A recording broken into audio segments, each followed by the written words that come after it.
Hi, I'm Christy. Today I want to talk to you about distance learning and special needs. So many things about the COVID-19 pandemic are so completely different than anything I ever expected. Now, I'm sure you've thought the same thing. I mean, really, whoever thought that the whole entire world would shut down for months in an effort to stop a new virus from spreading? This concept never even entered my mind. I mean, in fact, part of me still can't quite comprehend all that's happening as a result of the pandemic. I definitely never dreamed that I would live through a pandemic. Life is just so weird right now. But as I mentioned in previous posts, and I've got a link to the first COVID post over on the blog. You can find that at www.havenofhopeforme.com. This originally posted in July of 2020. As I mentioned there, our district was definitely not ready for such an abrupt halt to teaching in person. Okay, honestly, not many places were ready for such an abrupt change in teaching. But when you're one of the largest districts in the country and you cover a large spread out area, things are even more complicated. Now, AJ's teacher did an amazing job keeping us all up to date and providing regular suggestions to help keep his kids learning during the shutdown.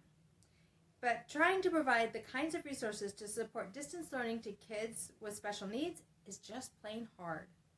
Add to that the fact that AJ is technically already a high school graduate, and things just got more complicated.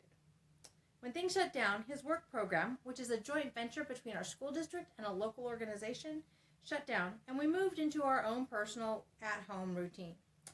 What I didn't realize at the time was the school district personnel were scrambling to figure out what kind of support and lessons they could provide for these students and how to best implement them. It ended up taking them a little bit over 2 months to get out all the kinks worked out and to get something working, just in time for the summer rotation to start. And ironically, right about the time that things started opening up here again. But since things still haven't completely opened up, not having them return to work wasn't such a bad move after all. What they ended up putting together for AJ is a series of online assignments to be completed each day, along with an online meeting to check in. Now, sometimes these meetings also include a video or other activity to keep the kids engaged in learning.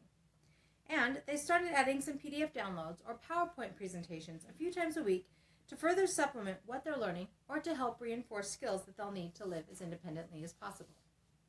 Now, while I like the basic assignments that they're given, the repetition and glitches that still need to be worked out maybe 6 weeks into this process are kind of irritating at times. There are times that we have to do stupid things, like retype the same completed answer so that it shows we did the work today.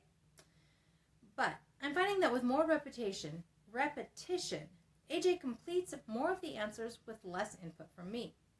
Now, of course, hearing him mutter, "That's stupid," over having to do work around these glitches, especially when I kind of agree with him, always entertaining.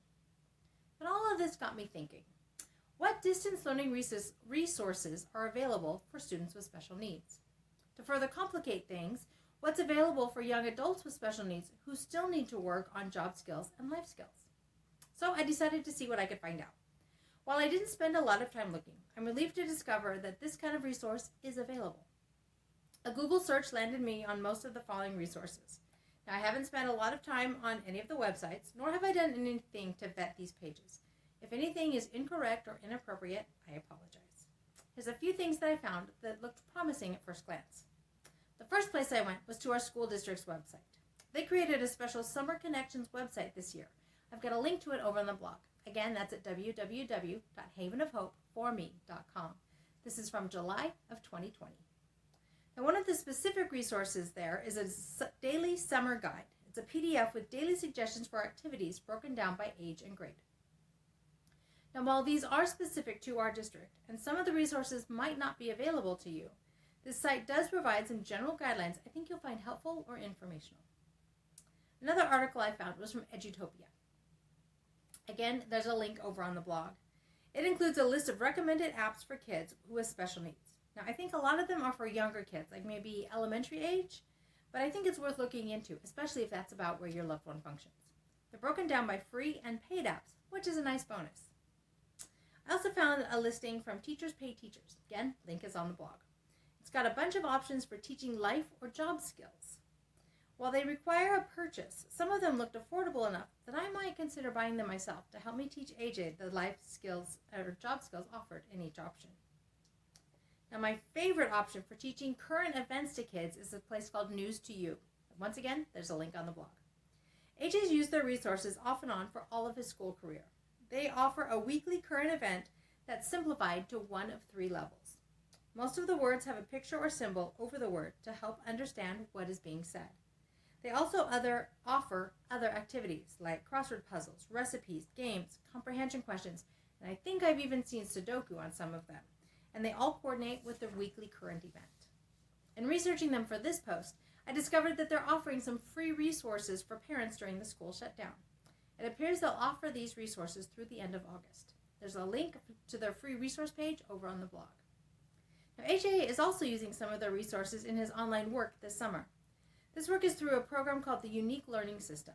I believe it's part of their Transition Passport, although how all of this fits together, I haven't quite figured out. But this Transition Passport focuses specifically on teaching work skills and independent living skills.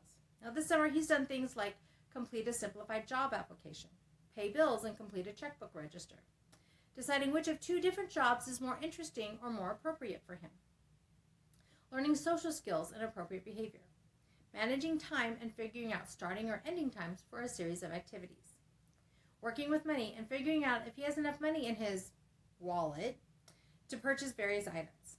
Now, as you can see, I'm quite a fan of News to You. He's enjoyed reading the current events over the years and has come home talking about what he read at school.